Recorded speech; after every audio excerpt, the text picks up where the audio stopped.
Hey, kia ora koutou whānau. Welcome back to another episode of Big Hero News. Kia ora, Chewy. How are you, love?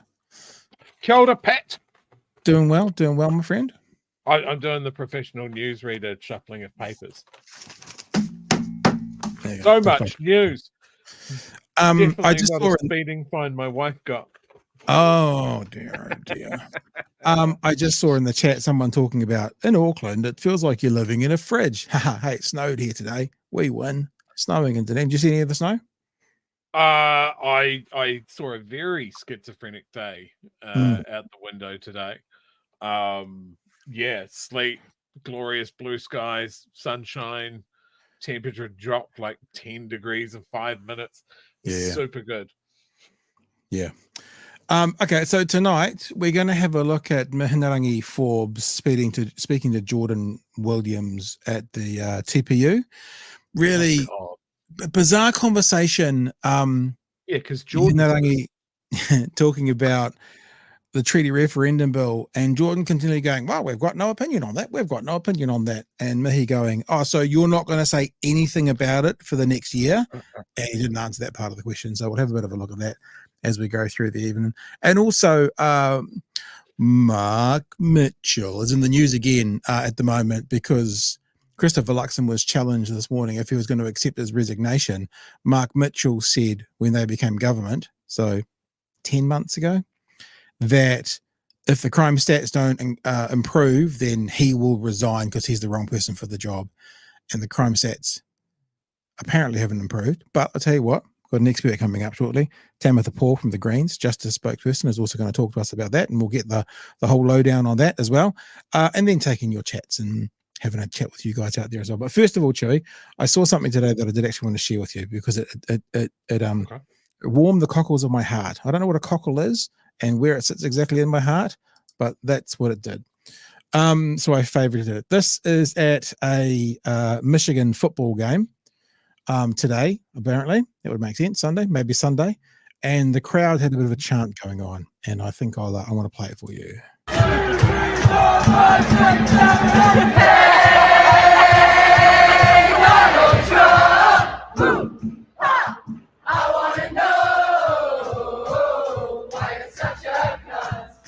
thought that was kind of a bit of an appropriate chant to put out there for the day.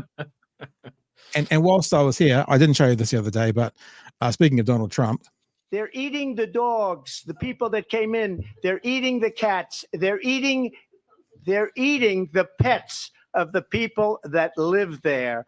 And this is what's happening in our country. Yeah, there you go. So obviously dogs across the US terrified for their lives. Huge thanks to all our lovely patrons. You guys enable us to do this. Very thankful for all of you who do it. I got a message from someone today saying they're about to buy a house, which is so very exciting. So they're going to drop out of the patronage role. Absolutely cool. Absolutely cool, my dude. So excited to hear from you going to buy a house. And we get it. We get it that people come and go. And if you're in that position now and you used to be with us and you've gone for a while and you want to come back, love to have you back on board. If you've been a lurker and you've never really done it, you've never really been around, then be very happy to have you on board as well. Patreon.com/big hairy news. And this is just an example. This is a piece of equipment, if you went with us last night, that we needed to buy because something in my system blew up. And guess what? Patrons paid for it, Chewy. Patrons paid $550 that Camlink Pro cost. Patrons paid for it, enabled us to get back. And most importantly, for most of you guys, enables me to do this. Because we all know the main reason you're here is for the dogs. The sleepy dog. Sleepy dog snoring, actually, technically. Alrighty. Hey, let's bring in Tamatha Paul from the Greens Justice spokesperson. Tamatha Paul joins us right now. Kia ora. Good evening to you, Tamatha. Kia ora, Pat. Kia ora, Chewy. How's it going? I'm doing pretty well. How about you? Yeah, not bad. Where are you at the moment? You're in Parliament, are you? Yeah, I'm in my office right now. Oh, nice. Very good. Hey, now you are the Justice spokesperson for the Greens. We want to have a talk to you about the facts and figures that we saw being put out today. I think what we'll do to start the conversation is I want to go to breakfast and I want to play a little bit of the conversation that was had this morning. We're not going to do all of the clips with you, Tamatha, because your time is more valuable than ours. So we'll do the first clip, because in this first clip, basically Daniel Faitaua asks the Prime Minister about why these stats are bad and why is he blaming Labour for them. So let's have a look at this, and then we'll be back and we'd love to get your thoughts around the whole crime stats situation at the moment. Tamatha, what's accurate, what's been exaggerated, what should we be doing, where to from here? Here's the Prime Minister and Daniel Faitaua from this morning. Listen, if violent crime is up under your watch, how is it Labour's fault? Oh, look, I'm not actually interested whose fault it is. What we use here is a violent. Sorry to interrupt so quickly, but it's a new position from this Prime Minister, because when he was in opposition, he was very keen to identify whose fault it was for violent crime. But now, not so much, because, he's a pragmatist and he just wants to solve the problem. So he's growing. We all are.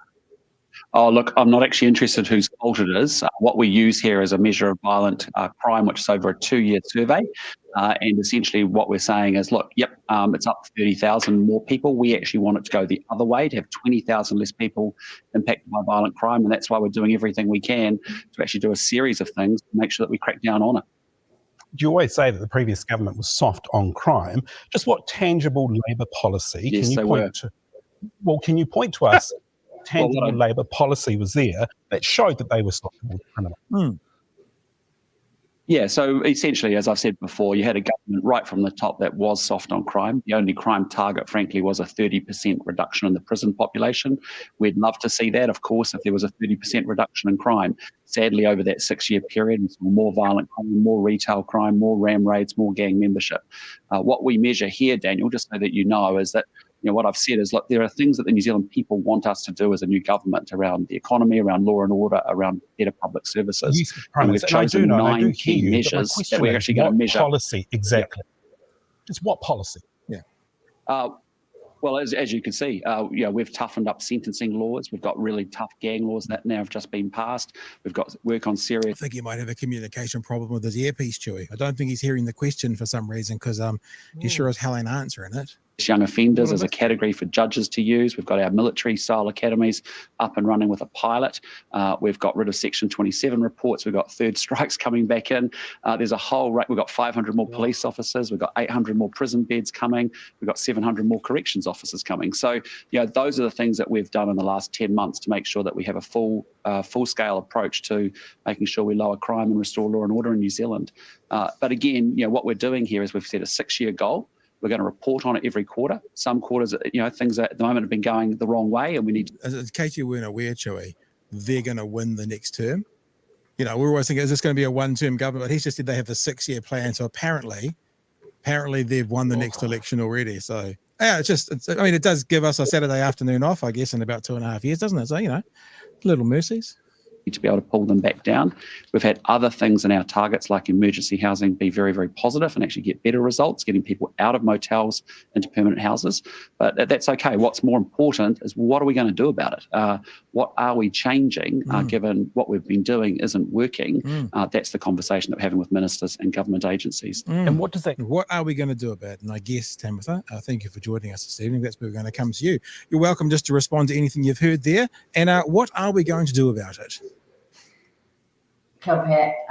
There's a lot to unpack there, but I think the main thing that I think when I look at the suite of justice policies that the government has is they're actually treating law and order, and they're actually treating lawmaking as a marketing exercise, because all of the things that he just named, changes to sentencing, gang policies, all of those changes, that long list, almost all of them fly in the face of evidence. All of the evidence that was collected over the years that says putting people into prison does not make our communities any safer, and it, in fact, exacerbates existing problems. It completely ignores that. It ignores all of the evidence around gang membership, why people join gangs in the first place, what the drivers are, and how the gang policies that have been introduced will not drive down gang membership at all. And the list goes on and on. So that's the problem, is their law and order strategy is dedicated towards getting more votes and pleasing people who feel that they're not safe, I guess, who want to see punishment of people in general. But the problem is that responding with punishing people by locking them up and having harsher sentences, and getting them into that prison system, building mega prisons, does not work. Never has worked, and the evidence shows that. So there's a lot to unpack there, but I guess the overarching thing is that none of it is grounded in evidence. None of it is grounded in the reality as to why people commit crimes or what people take into consideration when they do commit crime. And none of it addresses the drivers of crime, which we know are a lot of things, but to mention one thing, poverty is a huge driver of crime. Lack of access to good public health care. All you need to do is have a look at who's in prison, which is majority Māori, majority people with disabilities, and majority of people who have had experienced a lot of trauma in their life. Prisons are just not the answer to helping people to reflect on their actions, change their behaviour, come back out into the community as they inevitably do, as 99% of people that end up in prison do, and not create any further harm. If we have a look at the actual stats and facts and figures that they were talking about today, do you have any comment on they were aiming to have 20,000 fewer violent offenders? There's been 30,000 more. Do you have any opinion on that based around this current government versus an overlag from the last government? Is it an anomaly? Do you think this is evidence of their, because I mean, like you're just saying, if you hit vulnerable people, if you hit poor people and make them more vulnerable and poorer, crime goes up. Are we seeing a result of that in these crime stats, or is it still a lag from the previous government, or how do we address that? Well, I think the problem is that, first of all, they've cherry-picked an example or found some statistics that make their approach look good, but the problem is it's simply displacing crime rather than addressing it and stopping it and reducing offending. And that is their whole approach to law and order, is they think that by locking people up and winding them into the criminal justice system, that they're somehow containing the issue. But what they're actually doing is displacing it, because if someone has, say, let's use an example of violent crime, if somebody has done that and then they're sent to prison for longer times, due to the sentencing rules, that doesn't address the behaviour at all. It just simply moves it. And then you have violence that happens within the prison, violence towards corrections officers, and vice versa. It's just simply trying to contain the issue. The problem with that is, as a country, we've decided that we're not going to do capital punishment, right? The problem is you can't keep people in prison forever, and prison is touted to be this opportunity where people go in and they're able to get the rehabilitation they need to address their offending. The problem is that's not what happens. Prisons are terrible, hostile places where people in prison have virtually no rights. And their minimum entitlements, the things like exercise, sunlight, human contact, food during the day, has regularly been exposed by the Ombudsman as our New Zealand prisons completely violate people in prison's rights, human rights. It's an awful place, and it entrenches the mindset that violence is an acceptable way to navigate the world. It increases hostility. It just makes people more angry. And then when they come out, that anger often plays out in reoffending and more future victims being created. Yeah. And I don't want to defend Labour and their approach to crime, because I have some disagreements with some of their approaches too. And I think they did some good stuff in terms of the prison population reduction targets. But there was also some other concerning policies that they had that leaned into the same logic that this current government is using, like the RAM rates bill, for example. So it is the government's law and order work is a PR. It's a PR strategy, and it's designed to be politically expedient and to gain votes. It's not backed by evidence, and it's not going to reduce crime at all because it doesn't address the drivers of crime or help to rehabilitate people who have created harm and do need to be held accountable. But none of this will do that. Chewy. Yeah, I think you're exactly right. We've said this about this government time and time again, and I would imagine that we're going to continue to say it, that there's two things that they keep looping back to. What is the problem that they are trying to solve? And in almost all cases, the problem is we want to be the government, and now it's we want to stay the government.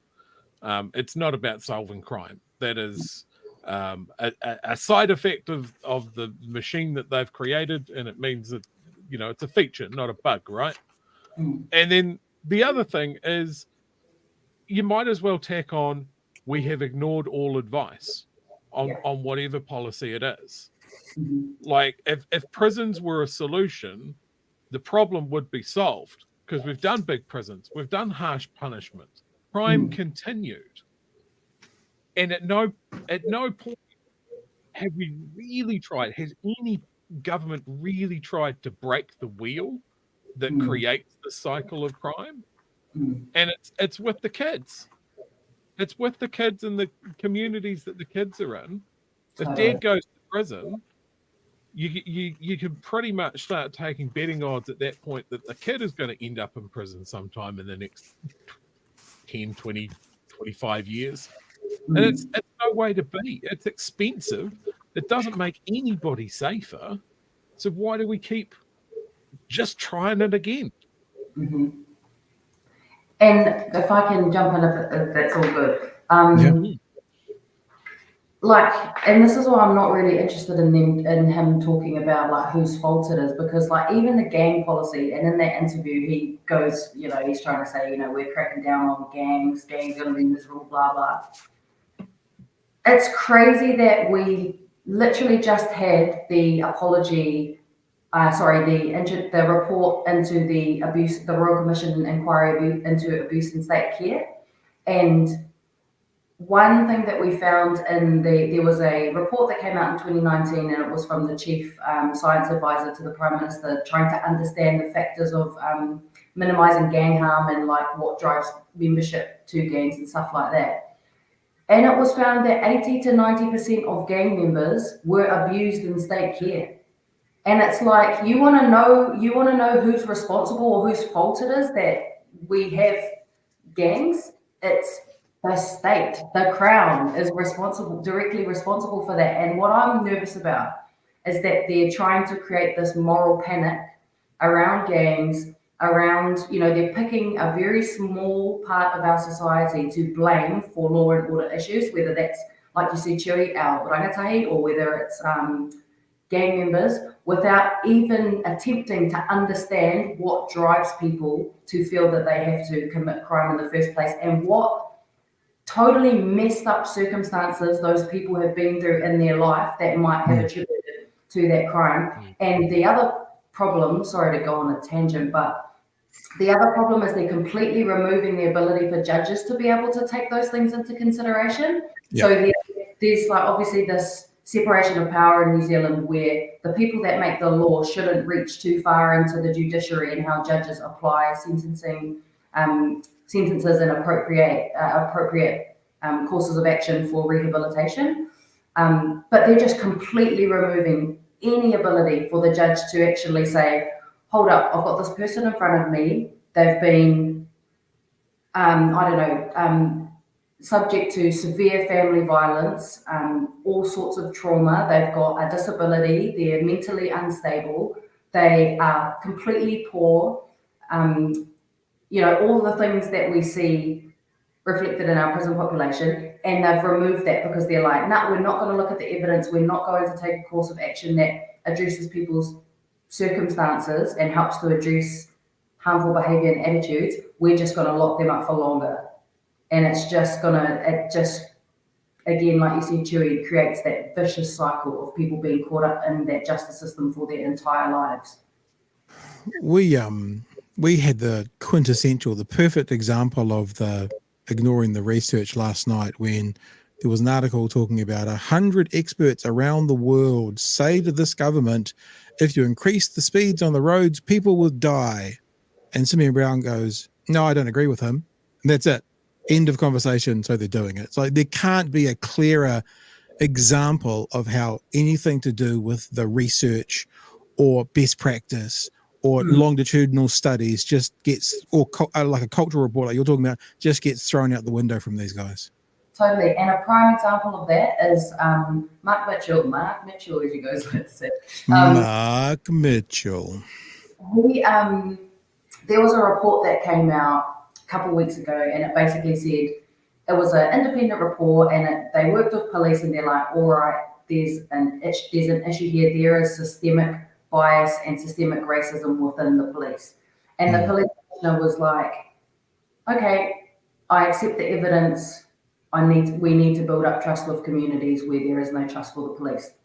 But the minister is like, nah, that's not true. Systemic racism, systemic bias, that doesn't exist, even though the evidence was right in front of his face.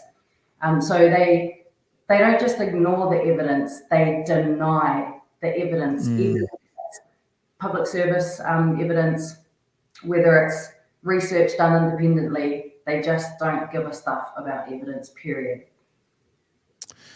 I'd like to know, like, when all the Greens go and have lunch in the Greens lunchroom, when you guys heard Paul Goldsmith saying, you know, Nazi emblems are fine, terrorist emblems are fine, but gangs we're going to crack down on, did you guys all spit your green tea out like the rest of us did? 100%. It just shows that, again, it's the cherry picking, It's the cherry picking and trying to just totally persecute a group of people who, you know, like, we know what will reduce gang membership, and it's not this. And slipping those changes in that mean that what people have in their house, you know, they're subject to greater searches from police or could be subject to searches by police. It's just like, read the evidence, bro. Like, it's, yeah. I was thinking as well, maybe you have an answer to this because we've been questioning it. They keep talking about, and Luxon said it in that clip, 500 more police, 500 more police. Do we know if it's 500 more police or 500 additional police? Because if like 700 police officers left the police force, but they got 500 in, it would be down by 200, but they would have been able to tick that box. Do you have any understanding as to which it was? Because if there's 3,000 police now, I don't know the exact number, I would expect their target to be hit, meaning there'd be 3,500 police, but there seems to be a little bit of wiggle room for them there. Do you have any idea? I know the numbers are cooked and the way that they're being presented is not accurate in terms of recruiting new police officers. And I can understand it. Like, first of all, there's the issues with how much police officers get paid, and then they're being expected to implement these laws that the government is putting in place. And I said that to the minister. I was like, do you really expect a new police officer who's on a crappy pay to go up to a patched gang member and ask them to remove their patch? Like, it's just not going to happen. So, yeah. And anyway, even if that was the case, more police officers, again, does not necessarily address the issue, because police intervene once harm has happened. But there's a whole lot of stuff that you have to do in the preventative space to actually address the drivers of crime. And my understanding about Auckland CBD, like that particular situation, is that crime may have reduced, but that's not just solely because there are more police officers. That's also a testament to the work that community organisations have been doing to do the prevention mahi, to provide services to people who are in the inner city who are struggling. Like, and here in Wellington even, we've had an increase in beat patrol police officers. And I went for a walk around a couple of weeks ago just to talk to people who are rough sleeping and are in the street community. And heaps of them have left because they're intimidated by the increased police presence, you know? And because when they leave their spot, all their stuff gets thrown out. And so they're like, well, it's not going to stay here. So it's just displacing the problem. It's displacing people, and that's not, like, it's not solving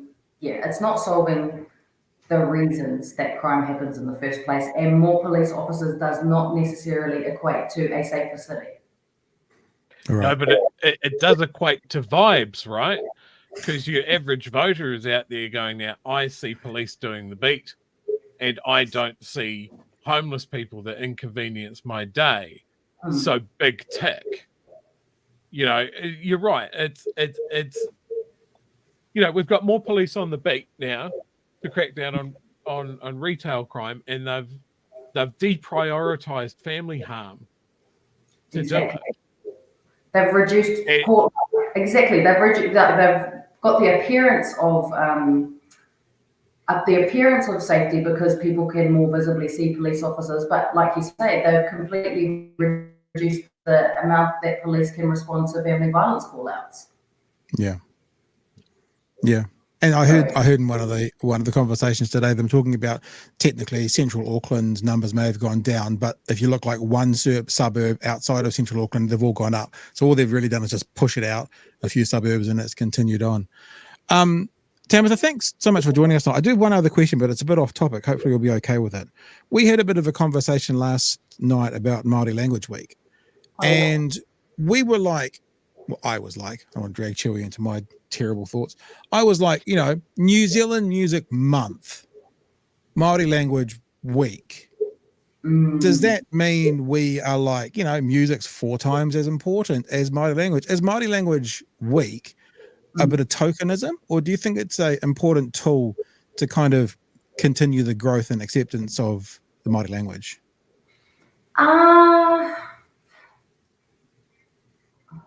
I'm definitely not an expert, but I do think there's some importance in this week, because during this week it's often the anniversary of the Petiana Reo Māori, the Māori language petition that entrenched all sorts of good stuff, like around kura kaupapa and making te reo Māori an official language, and all sorts of really good stuff came from that petition. And like, it's nice to acknowledge and recognise that every year, and that was back in like 1972. So it's good to remember that te reo endures despite some of the ideological vitriol and racism that comes from different governments. So yeah, and I don't want to bag New Zealand Music Month as a New Zealand music fan, but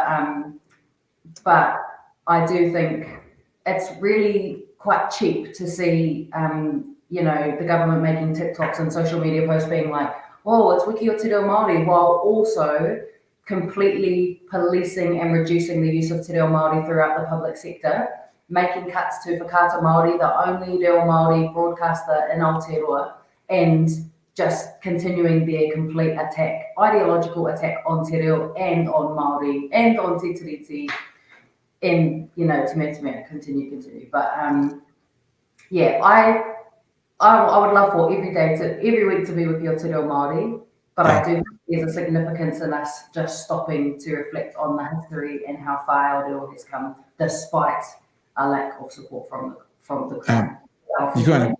You beat me to it a little bit. I was going to show you both guys one of Luxo's tweets today and see if you wanted to respond to it. Te reo is a language I wish I knew more of. In fact, both Amanda and myself have worked at it for over the years, both taking lessons to learn and improve. In New Zealand, we're lucky to have this language, and I'm glad to celebrate it. Happy Māori Language Week. Kia kaha te reo Māori. As you say, whilst we've got a cultural minister who wants to remove Māori language out of matariki invitations, and a government removing Māori words out of all their official documentation as much as they can, I mean, it sticks in my craw. What do you guys think?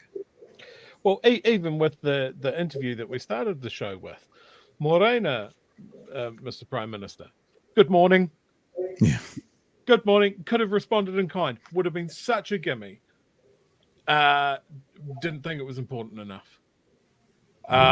One thing that I would point out, people can do this in their own time. They can look up David Seymour's little video that he put out this week. My spine disappeared from cringe. It went to another place where I wasn't, because it was the cringiest video that I have ever seen. But he used more reo in that than I have seen Luxon use ever. So maybe I've got to give it to him. Just before we come in, Tamatha, I'll just say one thing. This is I don't mean to sound graphic, and this might kind of offend some people. It's like there's an abusive husband still giving his wife a flower on Valentine's Day. That's kind of how it feels. These bastards who are just kind of pushing down. I started writing some things down as you were talking. They want to have more prisoners. They're getting rid of Māori Health Authority, the firearms laws, tax cuts, cancelled the ferries, attack on Te. All these things are going. And then they're going, hey guys, let's all get together and celebrate Māori language. I hate it. It's revolting. Yeah. Exactly. That I was basically going to say the same thing. Like, not really interested in what politicians do in their individual life. Like, cool, that's awesome that you're taking lessons, but that means nothing when you are leading a government that's completely attempting to undermine Te Reo Māori. Like, yeah. Thoughts and prayers, wise. Yeah, I think you're right there. I would have a ton more respect for someone that says, look, I don't know any. I don't know any. It's too late. But what I can do is make sure that it's not too late for everybody else. Yeah, my grandkids. We're going to put a focus of this in the schools, that sort of thing, because it can come off really tokeny. Yeah. All right. Hey, Tamatha, thanks so much for joining us tonight, giving up some of your precious time whilst you're in Parliament. Really enjoyed speaking with you. Thank you. And the chat has been all nothing but fantastic. You're amazing. So thank you for being a part of what we're doing tonight. Appreciate you giving us some time. Kia ora kōrua. Thank you for having me. See you on the next one. Yeah, nice to see you next time. Excellent. All right, Chewy. Let's get to some of these chats and stuff, shall we? Some supery type chats and etc. etc. Should we get into some? That's a dog. That's not a chat. I've seen chats before. That isn't one. Kiwi Bird, 6 minutes late for $6. Appreciate that, Kiwi Bird. Super chats. Kia ora whānau, late fee of $5. Just remember, if you're visiting us for the first time, this has been imposed. This is a self-imposed fine by people in the chat, just so we're clear. And a bit of an ongoing joke as well. Peter says, a big problem is that the media over-reports on crime. It's simple for them to cover from an investigation to court, and that inflates public fears. Yeah, I've said this example several times on this podcast. There's that example in Bowling for Columbine where Michael Moore and a university professor walked through South Central Los Angeles, kind of the place that Rodney King was beaten up, and the idea was, what do you expect to see? And that's like, violence. And it was a lovely leafy, tree-lined street. And I'm pretty sure that I can remember exactly they said that violent crime, murder, etc. was going down, but the coverage of it had gone up by 600%. And so, of course, that gave the appearance through the media that violent crime had gone through the roof, and actually it was going down. Dave, thanks for the super chat. Everyone should watch Day Trip at NZ on screen. Okay. All right. I'll put that in there. Thank you to, I like your name, arsehole. I like that. With a $5 super sticker, which Chewy can see on YouTube, but we can't see in this system. This one's for Tamatha from Detective Rogers. Another one here from Detective Rogers. Also, eat all your greens. Okay. We have got one from JC and the Pigeon Cats. Kia kaha te reo Māori. Thank you very much. $15 super chat. They're very generous. Oh gosh, look, we're still going. Mihi kia koe Tamatha. Remember, my pronunciation is pretty average, by the way, so you're testing me, but I'll give it a crack. It's phonetic. That's the thing I like about Māori. It's phonetic. Also late Soz, says Kooky Nick. And finally, Kiwi Skirt. Seymour is still the most human. Obviously, others are obviously jealous of him and want the title. LOL. Oh gosh, there's been one more that just popped up. Sorry. Tawhiri for $2 for the compulsory Pat and Chewy King's tax. Thank you very much for all your super chats. Do you want to add anything else to that, Chewy? Will I delete all of these? No, that's everything. Yeah, I did want to bring up a couple of things just out of our chat with Tamatha. The best satire is sometimes almost indistinguishable from the truth. 100%. The Civilian, which doesn't post very much anymore, which disappoints me, posted up something for the week. Government directs the Te Puni Kokiri to conduct Māori Language Week in English. That's very funny. It's just like, I wouldn't be surprised. You know, asked how he was celebrating this week, Luxon said he'd placed a large plastic hello sign on his office door. That means kia ora, he explains. It's very funny. That's very funny. And the other thing that I wanted to highlight that I saw, Seek. Just, you know, you always have Seek alerts. And this one, they are just spamming this one out. Experienced police officers. You know, Cold Queensland's looking for more cops, fostering diverse, inclusive, sustainable workforce communities we serve. 300 days of sunshine will pay your relocation costs up to 20,000 Australian dollars. Wow. Pay up to 130,000, and I'm told that this is a real kicker for people that are police officers. You get to keep your rank. Yeah. Same as the army. They're doing that as well in the army. Yeah. So, you know, these guys are pushing, and I think as soon as I heard Luxon going, oh, you know, we want to hit, you know, 500 new cops, 500 new cops, not 500 more. Yeah, additional. That's what we were just talking about. Yeah. And it's those sort of weasel words that we really just have to look for. Like, we know that the cops aren't happy. They know that the cops aren't, you know, they have questions against their pay and conditions. They've had to fight for very minimal pay rises, that sort of thing.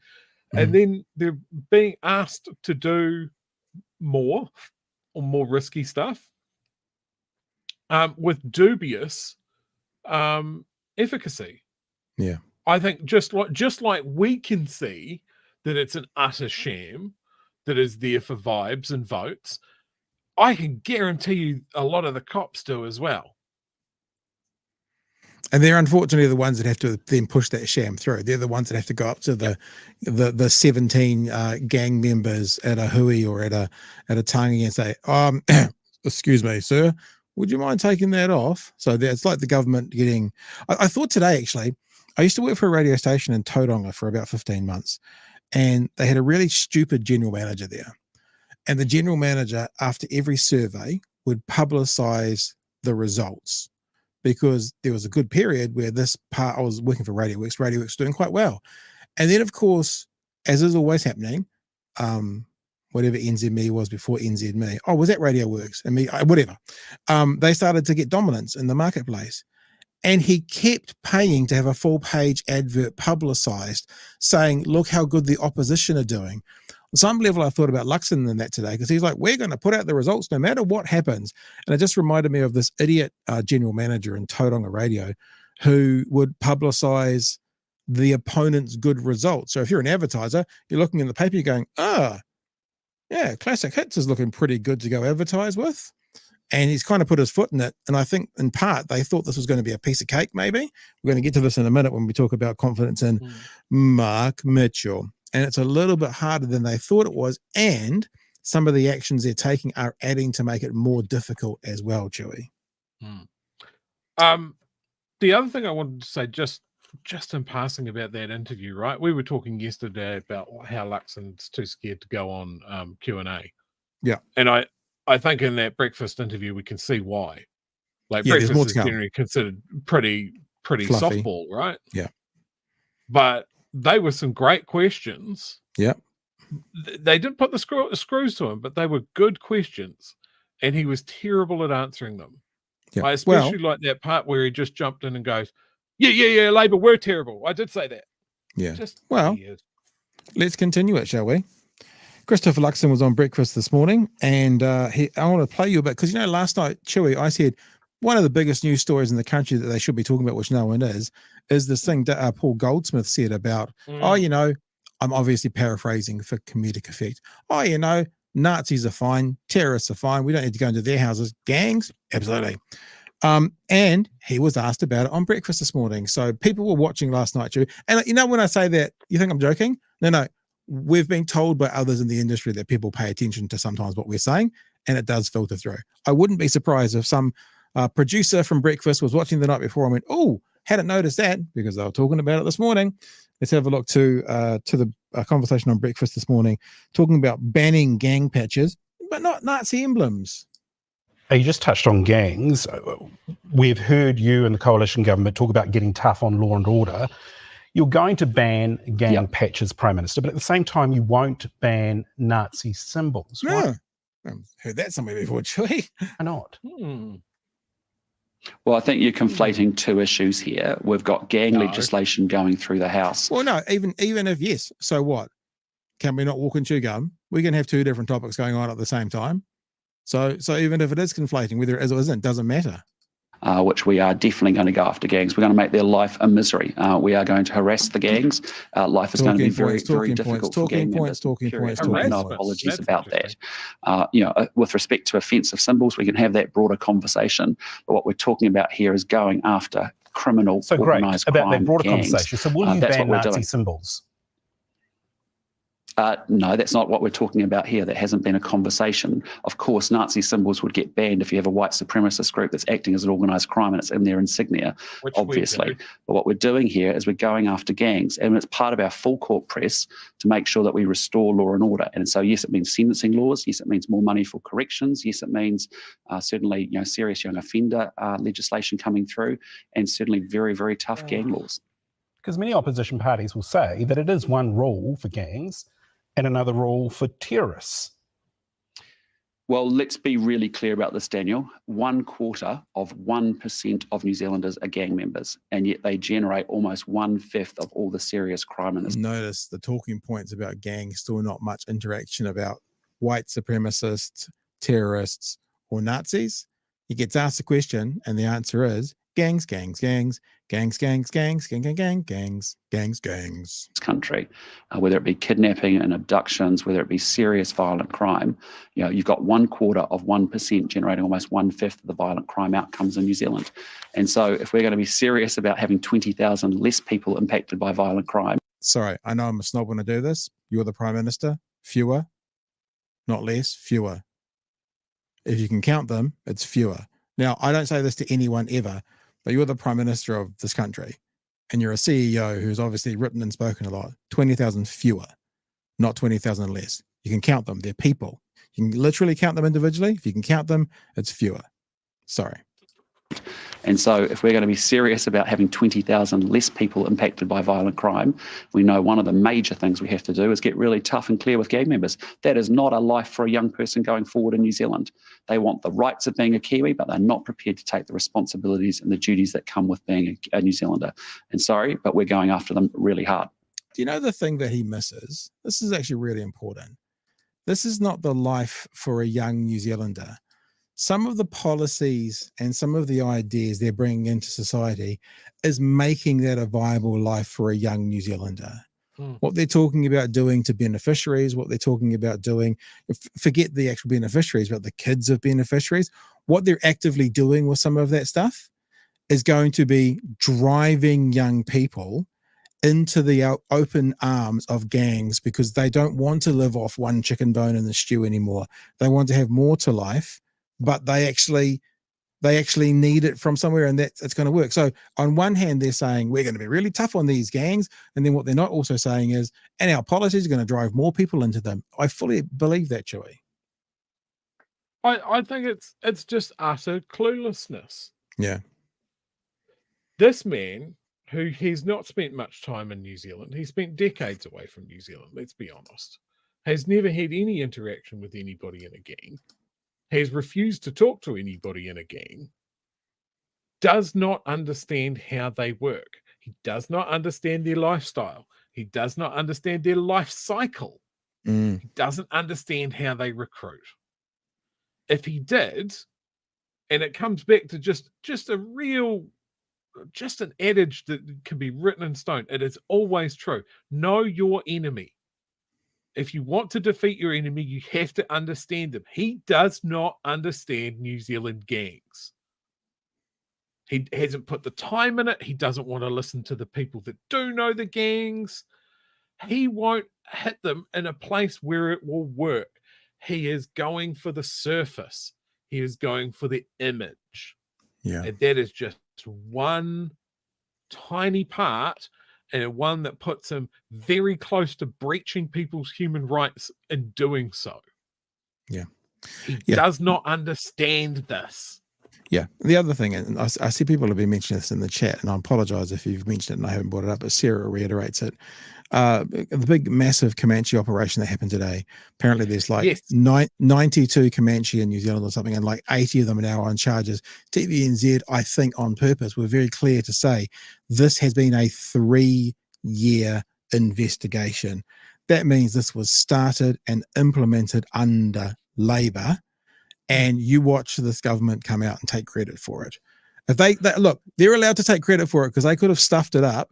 But if they take credit for it and they don't mention the 2/3 of the work that went in under the previous government, that seals the deal as to what their narrative is going to be. Me, not us as a country. So just remember, if you didn't hear that on the news, this was a 3-year operation. These guys haven't been in for a year yet. Chewy. None of what National are talking about now had any effect on that massive bust. 3 years of meticulous police work and working out the links in the gang and who the players were and exactly what they were doing, and then the operational planning to swoop and grab all of them all at once is a spectacular work of police work. Yeah, absolutely. It feels like, and when you achieve something in spite of the people who are involved, it feels like this might have been happening in spite of the Mark Mitchells of this world. But speaking of, it's a good lead into our last story. Yep, go. Sorry, it was also not a gang that Luxon has been talking about. No, true. In almost every case, it is very obvious who Luxon is talking about. It's the mongrel mob, the brown maybe ones. Black Power. Yeah. He does not identify the gangs that they're going on. He doesn't identify how much of an effect that Australia doing 501 deportations has turbocharged the gang scene here in New Zealand by injecting players of Australian gangs into the New Zealand sphere. He's done nothing. Has he stood up to Australia like Jacinda did and said, "Come on, guys, fucking pack it in. You are deporting people that have lived in New Zealand since they were 4. This is your problem. You've made it." He hasn't said a goddamn thing about that. Yeah. I'm sorry, but if a 25-year-old has lived in a country since they were 2, 3, or 4, then they are a product of that country. You own the behaviors for that person, not the place they happened to be born in or their mother happened to be when they were born. And let's look at this last clip. This last clip is all about Mark Mitchell.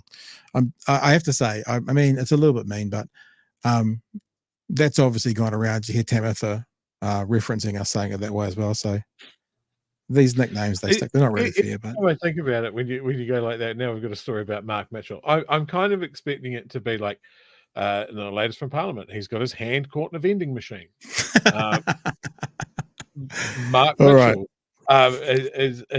he's gone into the debate floor with a Pringles can stuck on his hand. Those sort of things. So he's talking about Mark Mitchell because Mark Mitchell made a promise that if he hadn't I'm not saying solved the problem, but improved the stats, he will resign after 12 months. And you talk about him going on Q&A. This is us in a very gentle morning breakfast television way. And Luxon gets pissy. Luxon gets pissy about the question. Prime Minister, can I ask you, do you have confidence in Mark Mitchell as your police minister? Oh, absolutely. He's doing a fantastic job. He understands the front line incredibly well. I went out, actually did a ride along with police from 6 o'clock to 1 a.m. on Saturday evening and Sunday morning. And I can tell you he's held in huge regard by frontline police officers because he's come from that position. He understands what's needed there. And he's done an exceptionally good job. If you just look at the Auckland CBD, as I said, we've got some really encouraging signs there with retail crime, serious assaults and total crime being down. You know what Luxon does? When he gets asked a specific question that he doesn't want to answer, he rambles. He just gives the talking points he wants. When he gets asked other questions that he doesn't have an answer for, he rambles. So do you have confidence in him? Yes, I do. He's still talking 60 seconds later. You know, it's almost like I know we're only here for 10 minutes. If I filibust for another 45 seconds, I'll be able to get out of this with no follow-up questions. But sorry, Mr. Luxon, you had 2 full minutes to go and they still had the follow-ups.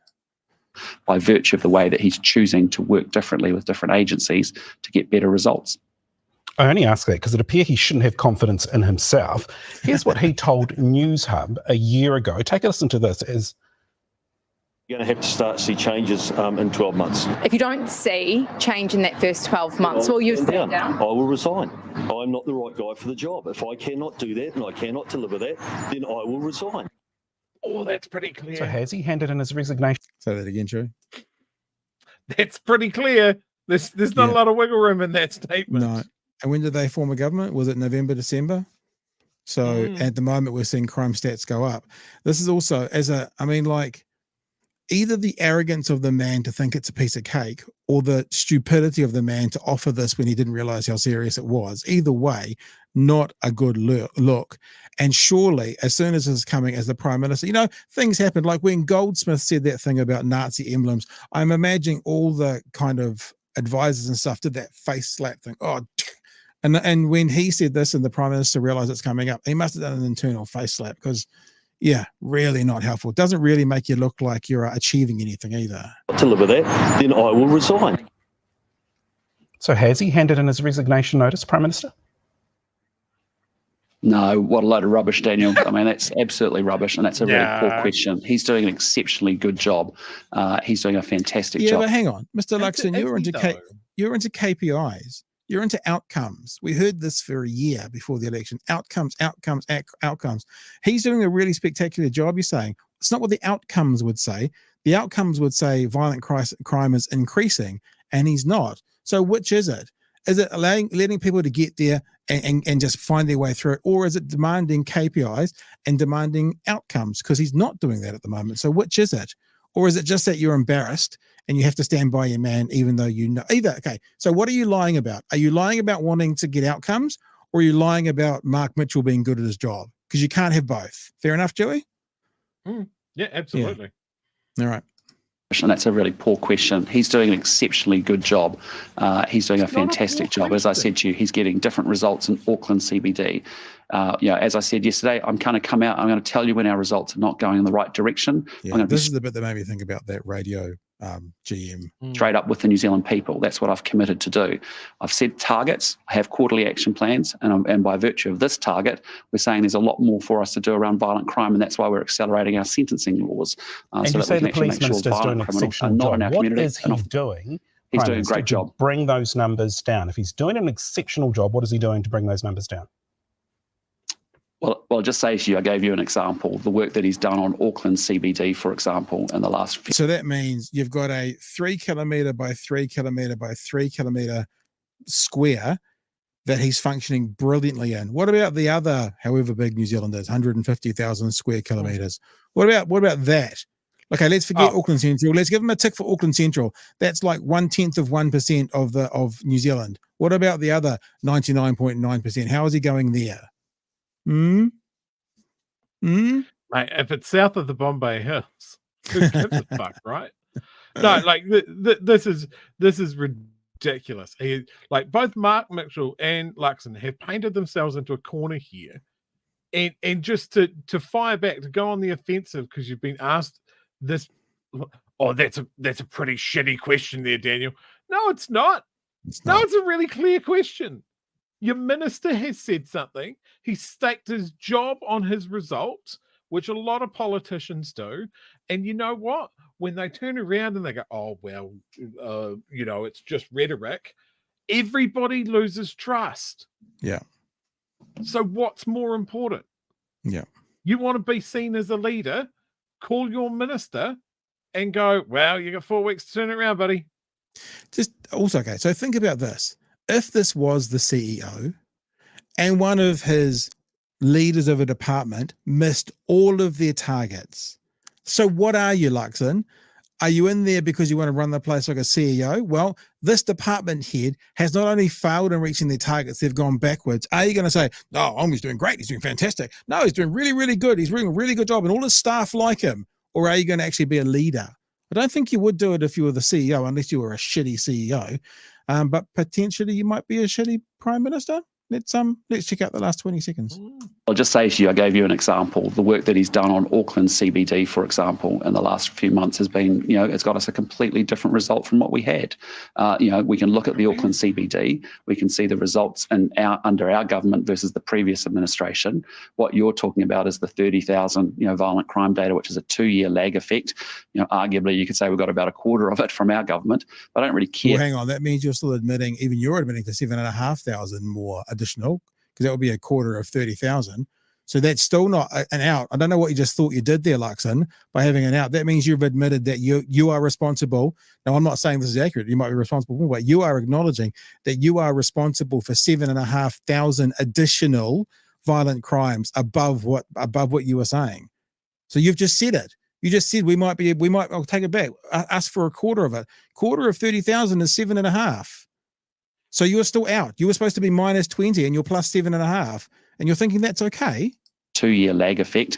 Arguably, you could say we've got about a quarter of it from our government. Yeah. I don't really care who's got responsibility for it. What I want to see is an improvement, and that's what this is about. It is kind of hilarious, as we said earlier, that them now talking about, it doesn't really matter who's responsible for what. We just want to solve it. I don't know if you remember, Chewy, but when they were in opposition, they were pretty keen to blame who was responsible for what. But now, not so much. Maybe he's found Jesus again, Chewy. Maybe that's what it is. There's definitely been some sort of change that I'm trying to put my finger on, and I'm really struggling. Oh, he is very bad at this. Let's just throw some super chats out there. Tafari says, gang members stood in front of mosques after March 15 to protect them from any future racist attacks. Gangs hold more value for Muslim lives than Luxon. I'll just let that hang right where it is. I enjoy that text. Mark the Merc Mitchell. Mark the Merc Mitchell. This is Michael, but it's Mitchell. And Mr. Arvid says, speaking of KPIs, has Sir Ian Taylor reached out again? I am genuinely curious. No, I haven't spoken to Ian for a wee while. That is something I've been meaning to follow up on, but I is a busy boy. Chewy, we've got one more story to go. This is Mihingarangi Forbes and Jordan Williams. But before we do that, got anything else you want to add in there? I don't want to cut you short from any of your comments around old Luxo flakes or anything. No, I think I've vented my spleen. Yeah, my spleen is currently sitting over on the floor next to me. I don't know how to get it back in, but it's over there. It's a bit bloody, actually. Okay, now let's have a look at this from today. I think it came out today. Yep, Mata reports. But it was in part, it was a bit of a strange conversation because, to be honest, for the first kind of 5 or 6 minutes, there was this dance going on where Mihingarangi was saying something and Jordan was saying no, and Mihi would say, but what does that mean? And Jordan was saying no, and it wasn't quite, and I'm not saying this is anybody's fault, it seems like maybe he's skilled enough to be Teflon and actually be able to slide away from the questions. No, there's nothing to do with Taxpayers Union. He's the opposite of Christopher Luxon. He'll use fewer words than are needed to answer a question and just leave it there. But I want to pick it up from here because they got to a point where they kind of agreed, and Jordan said that the Taxpayers Union is about changing the hearts and minds of people. So they've been talking a little bit about the treaty's principle bill. And so Mihi comes out and starts making some comments about, well, if you're going to change the hearts and minds of people, that means you're going to influence. Are you going to influence about the treaty principle bills, and that's sort of where we pick it up. In fact, we've been very open. It actually led to us changing our mission. It used to be lower taxes, less waste, more transparency. We changed it to accountability because our business model is to change, hearts and minds and out there and get support. So your business is to change hearts and minds. Yes, of course. I mean, and you say that you don't have a position on the Treaty Principles Bill. You ran a poll. You ran a poll a year ago, so you must have some position, or at least you're open to be holding the conversation, because we all know what comes from polls. You have news that comes from. We run polls on, the Taxpayers Union Courier poll. In fact, I think we've got one coming out in a few days. This month, we've already got the politicians' staff is texting me, calling me, wanting to know the results. We don't have any position, for example, on political parties, which party you should vote for. It's such horseshit, eh? Piss off. No, because what it is, and we talked about this before, it's a little bit like Fox News. Fox News doesn't instruct their hosts to say anything, but they hire hosts they know will say certain things. So he might go, we don't have any official position on parties, but we know people who work there and the people who support them, what parties they vote for. So that's the shell game. That's the shell game in an instance. Because the honest truth is, I think all of us want to hold our government, red or blue, accountable for the money they're spending. So if we all agree with that, why is it that only a small slice of the right and alt-right get behind these guys? And it's because that's not what it's about. It is about more social commentary. It is more about influencing the hearts and minds of other people. It is about pulling stunts in front of Parliament to try and point out the issues they have with the spend. And if you'll find, it's a bit like the Free Speech Union. Yes, sometimes they say things against what the right government is doing, but it's like 10 to 1. It's like 10 to 1. You go through all the things they do, it's like 10 to 1. 10 of the things that they're complaining about are to do with the left and Labour and the Greens, and 1 is about the right. And that gives them plausible deniability, Chewy. Yeah, absolutely. I just want to, if people aren't really familiar with, this guy is responsible for setting up the websites of some really divisive AstroTurf campaigns, and is very definitely linked with Atlas. Oh, they talk about that in this. He said we're proudly affiliated with Atlas. That's what he said in this interview. Oh, cool. Thanks for not hiding that, Jordan. The other thing is, he reminds me of a Muppet, but if you made it out of old chicken skin. Okay. I don't know if that's a valid criticism or not. But I'm just going to put it out there. Okay, I don't think it's valid to do with his policy, but you go. You be you, boo. All right, let's keep going in this conversation with Jordan and Mihingarangi Forbes. But we still poll on it. I think that's a real public service and adds to, in the same way as TVNZ do plenty of polls on things that you don't have a view on. They're broadcasters, your campaign company.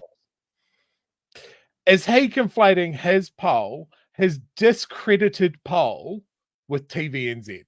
Well, what he's saying is TVNZ does polls on political parties that they have no interest in, just like us. That's what he's trying to say.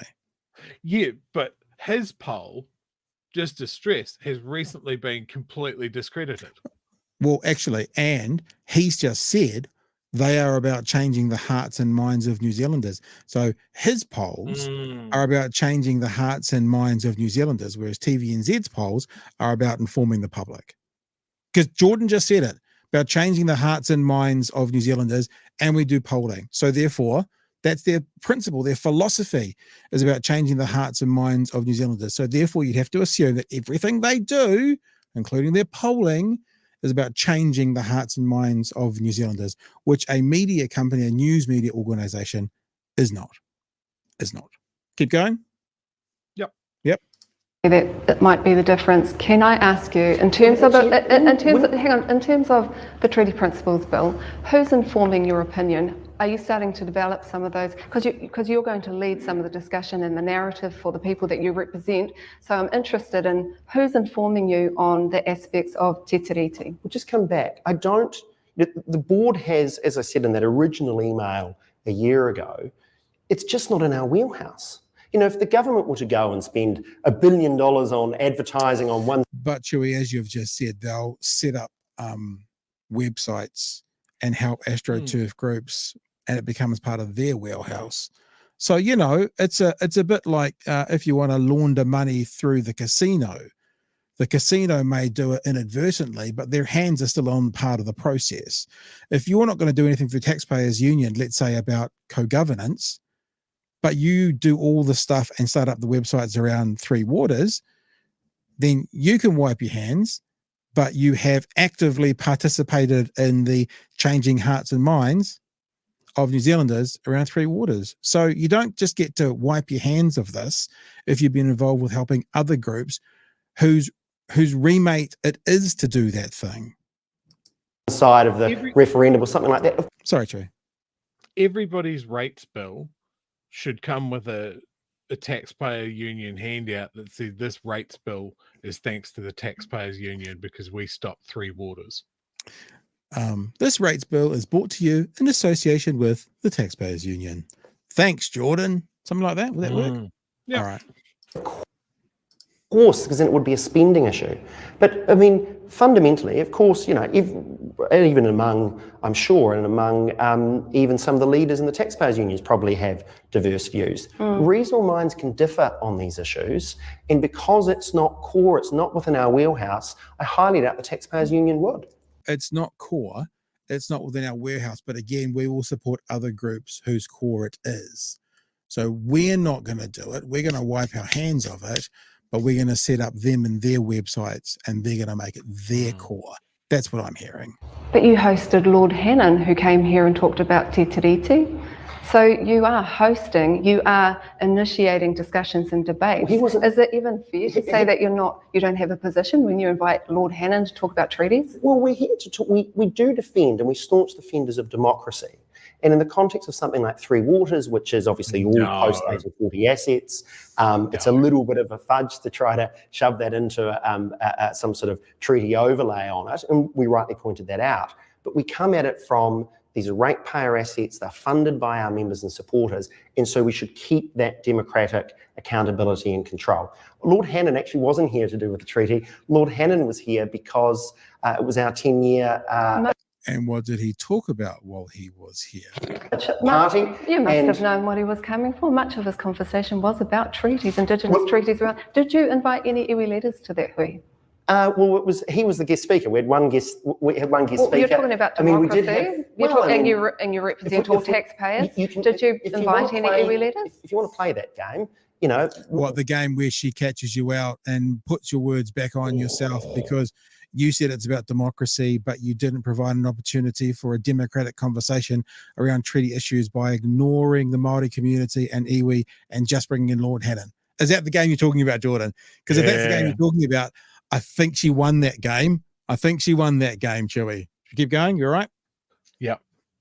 Taxpayers. Did you invite any iwi leaders? If you want to play that game, you know, my current chair, my last chair, were both Māori. And that...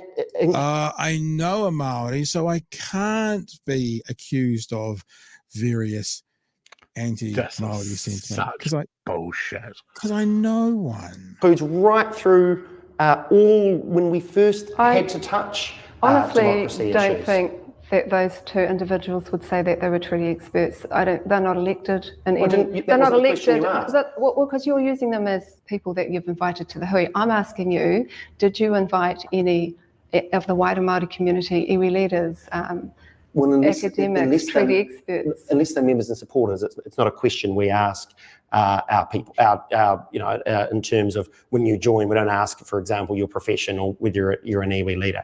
But just come back to... No, Mihi, you don't get it. I need to move on from this question because I'm actually a bit cramped by it. So we just need to move away from that. Please, Mihi, can we just move away from this, please? Because I don't really have an answer here.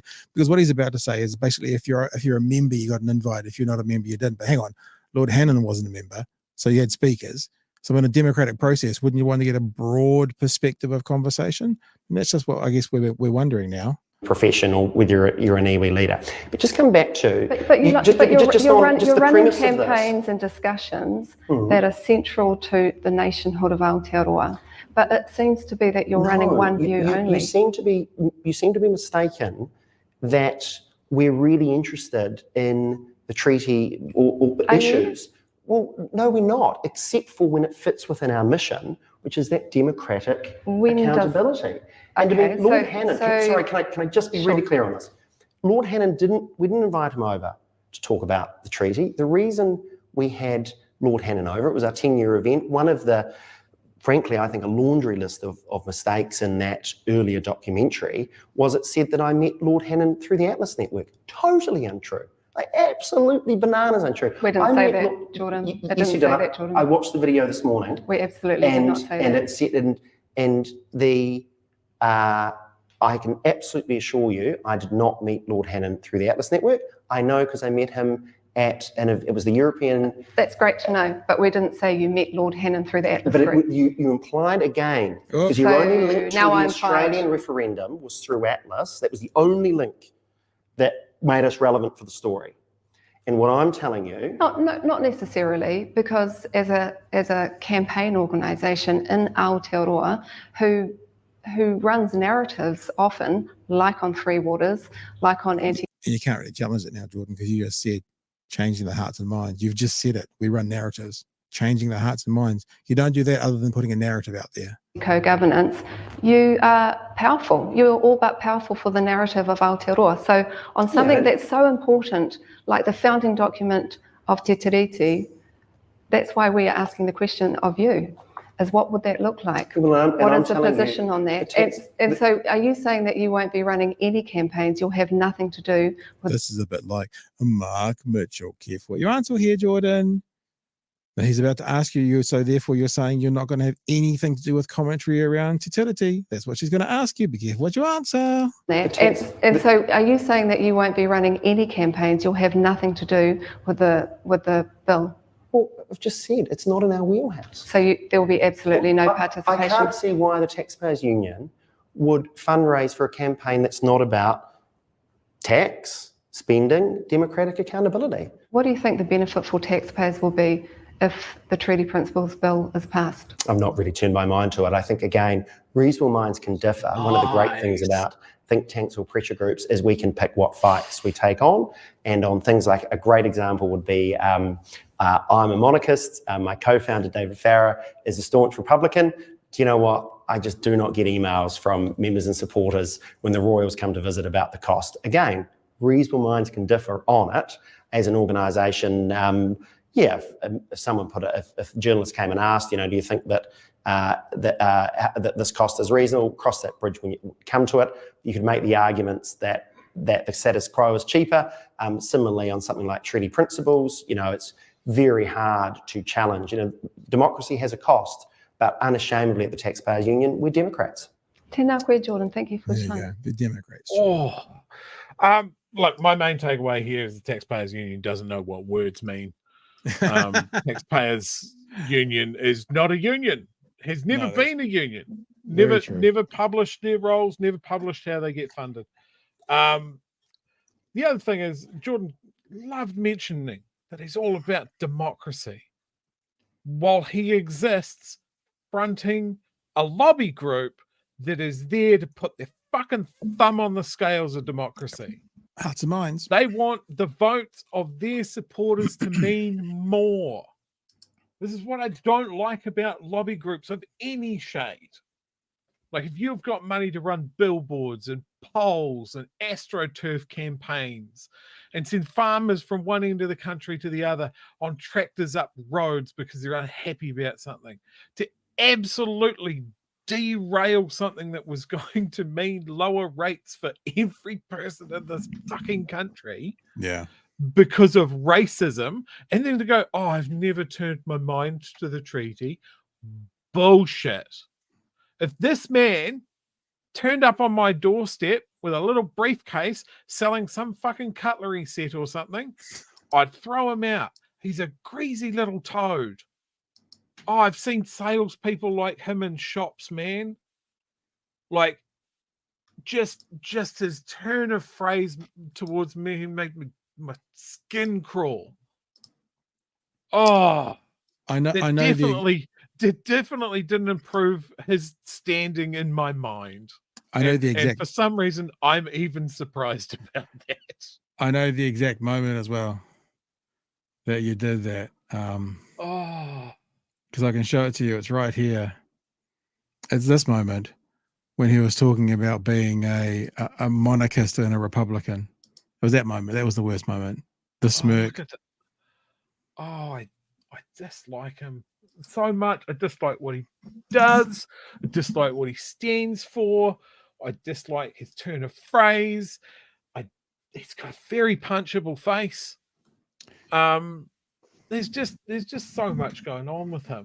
I just wish he would get out of our democratic process. Brian wants to know if do.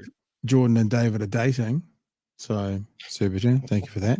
Mr. Arvid's interested to see Hooten's unfiltered opinion on TPU. Wonder if he thinks they as dishonest as Hobson's pledge. Also from Mr. Arvid's, Jordan is just about as wormy as Seymour, but Seymour is still the worst example of a human being. And just to say thank you for the super sticker. I can't see it, but cool forward, but cool forward. It sounds like an American, like he races monster trucks, does Bud Forward. Sounds like that kind of name, don't you reckon?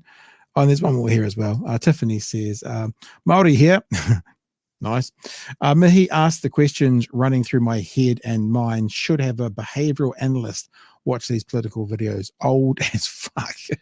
It's quite a good political analogy. There's like, did you see? It's very funny actually. Who was it? It was Jon Stewart. Jon Stewart talking about Dick Cheney, and Dick Cheney giving an endorsement to Kamala, and Don, and because of course when Jon Stewart was at his highest power when he was doing the Daily Show during the Iraq War and stuff, and he just looked at the camera and said, "What would I say about that?" And he just looked at the camera and went, "Cheney, fuck you," and came back to it 2 or 3 times. So sometimes it's an appropriate way to be exact with what you're saying politically, Chewy. And look, I know I've said this before about his interviewing style. I really like it. Yeah. Like, it's very, like, I don't think you could sneak something past her, but just her style of delivery is very relaxed and slow paced, and compared to a lot of other interviews which are more like fast and punchy and I'm going to catch you out in a heartbeat, that sort of thing, I think she almost lulls people into a false sense of security. But I really rate her interviewing style. Yeah. It's very good. All right. I guess that's us for tonight, team. Good to be back with you again on another Tuesday night, Chewy. It's Chewy for Tuesday. Tuesday Chewy night. It's a Chewy's day. It's Chewy's day. Tuesday, isn't it? Tuesday, isn't it? You know what I'm saying? Isn't it? Hey, speaking of in it, because I'm thinking about Carl Urban now. Got to the end of The Boys. Have you seen The Boys yet this season? I love The Boys. Got to the end of the season? I love Generation. Yeah, oh yeah, man.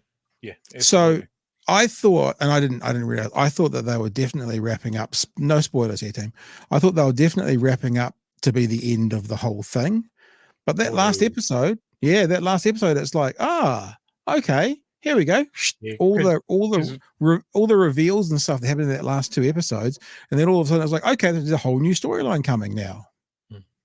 Yeah, because it's still going to tie into the next season of Generation V as well. Yeah. So there's a bunch of stuff coming.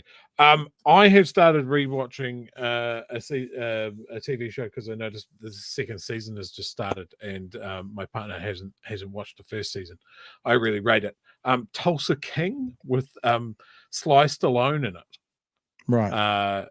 It's we just watched season 1, episode 1, and I think it is one of the most phenomenally well-written first episodes of a series, just as far as, like, you know, you got 1 episode to kind of convince people, set things up in a way that keeps them coming back. It is perfect. Set up for it. The guy is a New York mafia capo that has been in prison for 25 years. Has just got out and, of course, wants to, thinks he's going to be welcome back. Heroes welcome. He is banished out to Tulsa to start his own operation, about as far away from New York living as you can get. And yeah, that's the setup, and it is an amazing show. If you haven't watched it, I recommend it. We're doing, as I said earlier, 1883, and now we're into 1923. The thing I like about something, like it sounds really weird to compare them, but one of the first movies I ever watched that didn't have that Hollywood ending was Mrs. Doubtfire. At the end of the movie, he didn't get the girl. There's a good story behind that. He didn't get the girl. No, and the story behind that is Robin Williams. There was a more Hollywood ending where they got back together, but Robin Williams, I believe, if I'm remembering this correctly, his parents were divorced and that sort of thing, or he was going through a divorce or something like that. But he had lived experience of a divorce and wanted to set a realistic scenario for kids whose parents were splitting up. That no, mum and dad aren't going to get back together, but it's going to be okay. And it was different. You didn't see that in movies. You saw the happy ending. It was still a happy ending, but the adults still definitely had some trust issues and shit that they needed to work out, but they were getting there. And I love that came from a very real place. Yeah, and what I was going to say about 1883 and 1923 is I'm not trying to give out spoilers here either because it's really good. Is it's like it feels a bit like Game of Thrones where any of the main characters could go in any episode. You know, I was watching 1923 at the moment. There's a particular gun battle when some of the guys are coming back from town and the cowboys are further ahead, and some of the women and stuff are coming up second, and there's a gunfight. And I looked up on is the story in 1923 accurate to the time? Meaning they all still had 6 shooters on in 1923, and it was like, yep, that's accurate to the time. And I just thought, holy shit, everyone here is armed. They've all got a gun on them. They've all got shotguns and stuff as well. And I was like, I just went, of course America has a gun culture like it does today, because 100 years ago, everyone had a 6-shooter on them. And every horse, every carriage had a shotgun in it. It's like, yep, okay. Yep. And famously then, because they were all good guys with guns, there was no crime. That's what often people overlook. Yeah, that's what I hear too. All right. Hey, team, we'll catch you tomorrow night from, I just put that one up there for you, Chewy. A croissant. A croissant. Good show tonight. Thanks to Tamatha for coming to join us. And thank you to you guys for being a part of this. Remember, there's tons of ways you can support us. You can be our advocates. You can tell people about us. You can share our stuff around. You know, you can amplify us. You can give a Patron down the bottom of the screen currently, patreon.com/Big Hairy News. Love you all. Have yourself a good night. And we look forward to seeing you tomorrow night. Now, I have been informed about a song that we play at the end of the show that has been dipping itself and going quiet and sounding a bit crappy. I think I may have solved this issue. So, my friends, feel free to tell us in the chat if our outro song tonight sounds better than usual.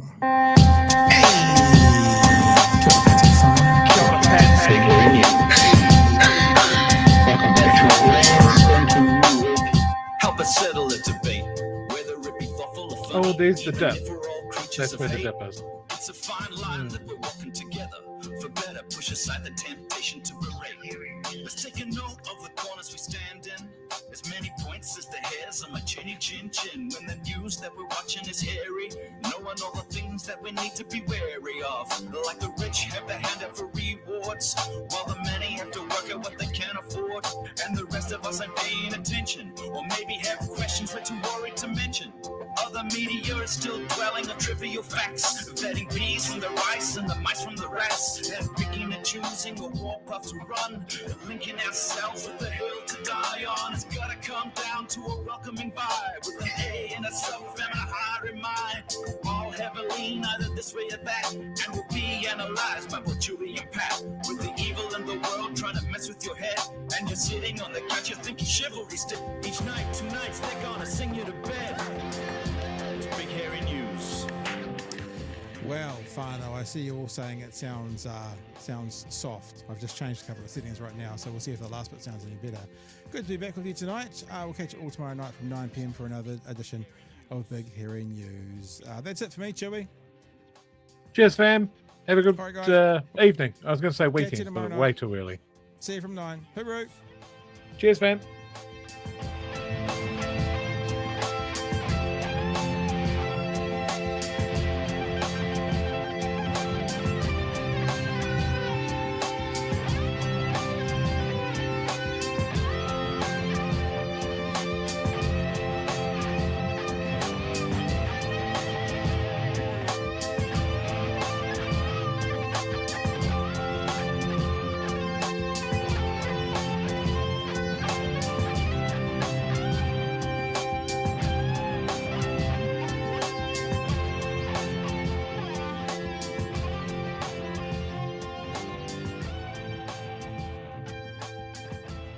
No. Puppy ears.